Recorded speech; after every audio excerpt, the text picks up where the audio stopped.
Ito ang GMA Regional TV News. Ihahatid na ng GMA Regional TV ang maiinit na balita sa Visayas at Mindanao.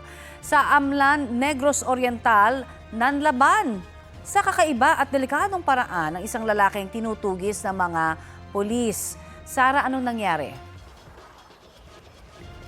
Connie, huli kam ang lalaki na binombahan ng gasolina ang humahabol sa kanyang pulis. Sa CCTV ng gas station, kitang nasa pool sa mukha at iba pang bahagi ng katawan ang pulis. Nagpambuno sila hanggang mabitawan ng lalaki ang gas pump. Naaresto ang lalaki sa tulong ng isa pang pulis. Ang lalaki, suspect na tinutugis pala dahil sa pagnanakaw ng isang motorsiklo sa bayan ng San Jose. Nabawi ang motorsiklong ninakaw ng suspect. Wala siyang pahayag. Bukod sa carnapping, may hiwalay na reklamo pa laban sa suspect dahil sa panlalaban sa mga otoridad. Inoobserbahan pa ang kondisyon ng pulis.